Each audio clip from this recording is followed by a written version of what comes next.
In Indian agriculture, the policy on contract farming was sought to be pushed with the onset of the liberalization policies in 1991. There is a particular historical context to this introduction of the idea of contract farming in agriculture in India. From the 1960s onwards, when India sought to achieve self-sufficiency in food production through the Green Revolution, it had basically focused on two crops, rice and wheat.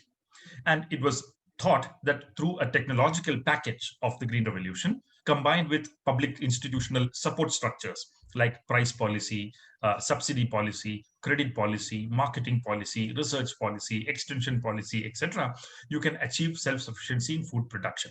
India did so as well. By the 1980s, India had recovered from the ship-to-mouth existence in rice and wheat in the 1960s to a situation of food grain self-sufficiency in production by the 1980s. However, by the 1990s, when the proponents of liberalization were trying to recraft policies in agriculture in India through a free market perspective, the argument was put forward that the focus on rice and wheat is actually harming the farmer. It was argued that the farmer was being denied a higher income, which he or she would have got if he or she had cultivated high value, export oriented crops like flowers, fruits, vegetables, etc. So the point being made here was that India's cropping pattern needs to be diversified from rice and wheat to fruits, vegetables, flowers, etc. Now, this kind of a diversification of the cropping pattern was also sought to be achieved through two particular pathways. It was argued that small and marginal farmers, because they do not have economies of scale, cannot successfully spearhead this kind of a cropping pattern diversification. So the argument was that we need to try either a corporate farming, where a corporate company would come, either lease in or buy large tracts of land from small and marginal farmers, cultivate a particular crop there, which would be either processed by the company or be passed on for value addition or even be exported to other countries. This was one pathway which was proposed for the diversification of the cropping pattern. But there was a legal barrier to corporate farming, which is the land reform laws that were passed in different states. Land reform laws had land ceiling provisions, according to which a person cannot possess or own beyond a particular area of extent of land. Now, as a result, the argument was put forward that these land reform laws need to be amended. Land ceiling laws need to be diluted in order to assure companies that they will not fall into any legal trouble while purchasing large tracts of land. So in many states, such reforms of land reform legislations were also attempted, and land ceiling laws were indeed diluted. But corporate farming did not pick up in India because buying up land from a large number of small and marginal farmers was very difficult, and it also had very high levels of transaction costs. As a result, a second pathway was also concurrently pushed, which was contract farming. And that is what we are trying to discuss today. Contract farming is different from corporate farming in that in contract farming, a company does not go in and lease in or buy a particular large plot of land and cultivate it directly. Instead, it signs a contract with the farmer, who may be a small and marginal farmer or a large farmer, but the farmer gets to keep the land and also gets to cultivate it directly as well. But the contract would say that the farmer would deliver a particular predetermined product at a predetermined time, at a predetermined price to the company, also at a predetermined grade, if that is also involved. So the farmer would deliver this product to the company, and the company would fulfill the contract by making a payment based on a price, which is also written into the contract. So it is a predetermined product, a predetermined grade, at a predetermined time, at a predetermined price.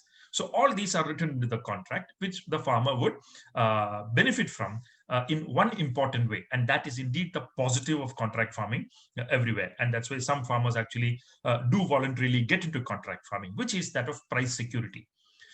Because the farmer is signing a contract which states the price that the farmer would receive 4 months down the line, the farmer is actually quite happy about it sometimes, because it saves the farmer from the risks of price fluctuations that might come during the harvesting season. The price is already written into the contract, and the farmer can be sure that he or she would indeed get that price.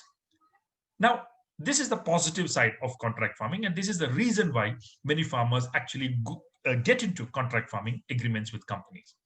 However, there is a flip side to this as well, which is equally important, which is that the stronger party in this whole agreement, which is the company, has uh, or actually is seen to breach the contract on multiple occasions. Why does the company breach the contract? For example, the contract is signed where the company agrees to buy the product from the farmer at rupees 10 per kilogram of the product. But during the harvesting season, when the farmer is ready to harvest and sell to the company finds that the market price has fallen to say 7 rupees per kg in the open market. And the company much prefers to go into the open market and buy it at 7 rupees per kg rather than buy it from the farmer at rupees 10 per kg.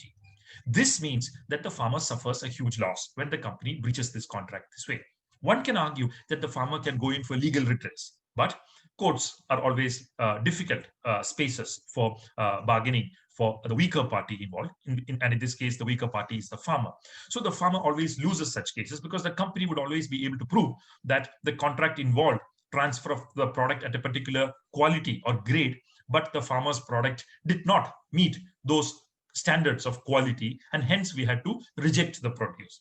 And the company would always somehow prove this point as well and win the case.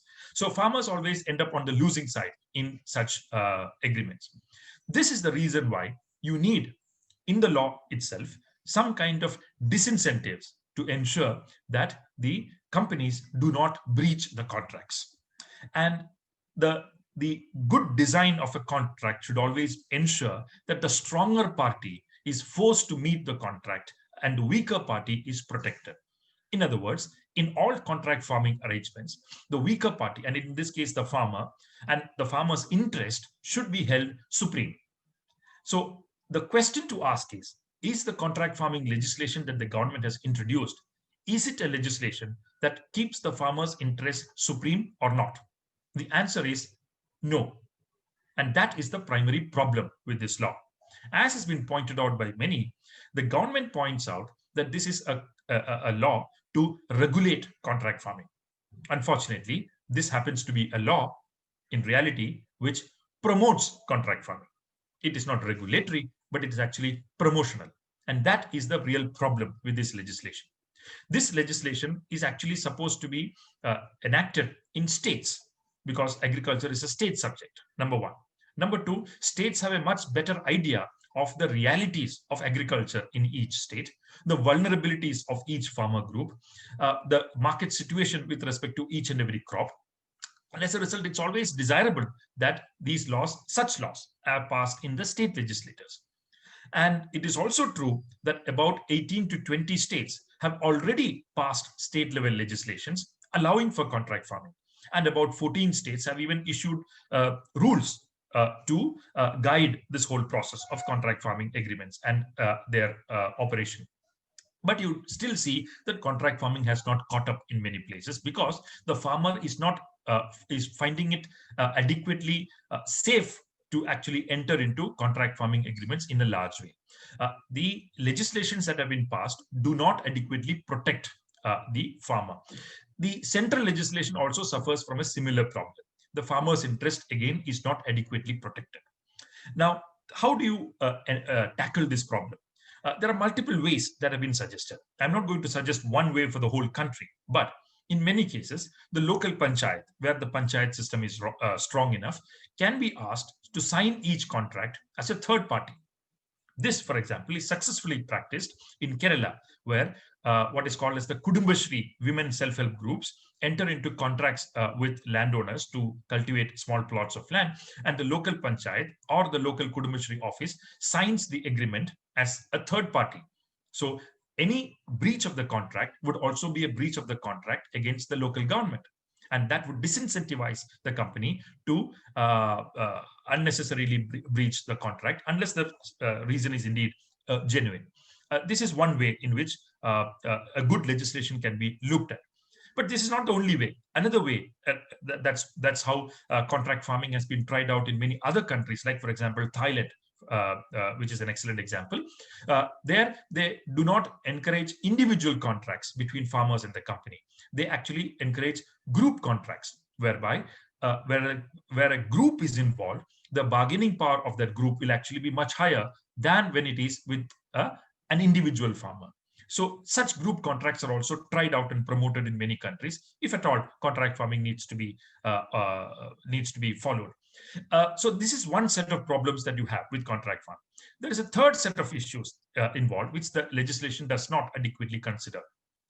The example of a small farmer of 1.5 acres called Ambika Devi in Kozhikode district of Kerala in 2008 is an excellent example.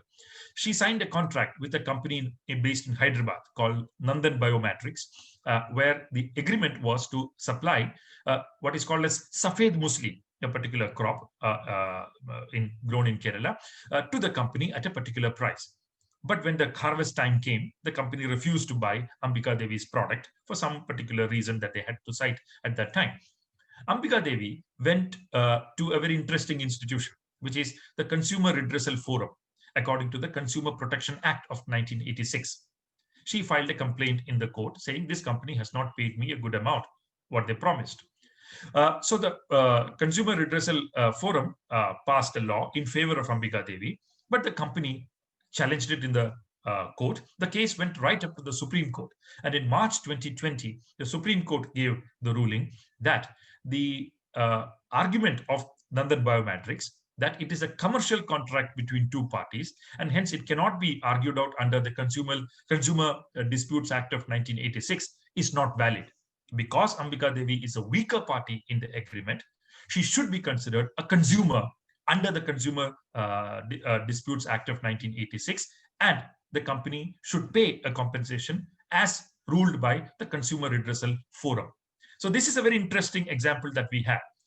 The farmer is treated here as a consumer and not as an equal party as in a commercial contract. This is a third way in which you can disincentivize the company. So consumer redressal forums are much more user-friendly for poorer sections of the society than court kind of a structure, or what is suggested in the law, which is a subdivisional magistrate and so on. But such options, again, have not been explored in this legislation that we are talking about. So this law is basically a poor law. It is a poor regulation. It is more promotional than regulatory.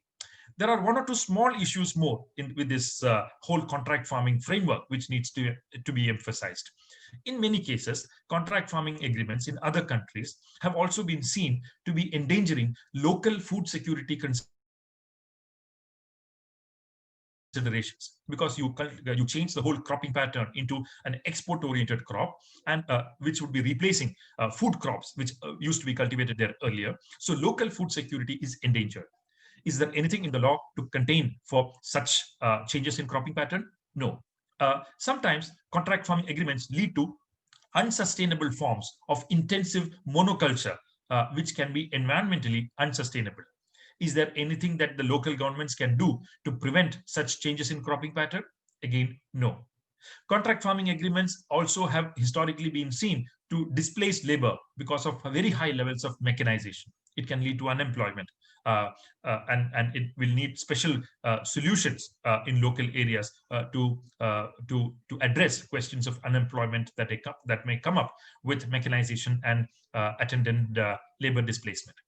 In many other countries, it's also been noticed that because contract farming needs to focus on cutting costs to the maximum to keep them competitive in the market, low-paid female labor and child labor sometimes are involved and are used in a big way in order to cut costs. So contract farming on the whole is not exactly the best solution to all problems of agriculture. It can be a solution to some problems in some regions, in some crops. That is true, I agree. But even in those cases, as I pointed out earlier, you need to ensure that the farmer's interest, who's a weaker party in the contract, are protected. And for that, you need a legislation that regulates the companies and the possibilities of their breaching the contract in a big way. But unfortunately, this legislation does not do anything to that effect. And that is why I think farmers are very upset with this particular contract farming legislation that the central government has passed in September 2020.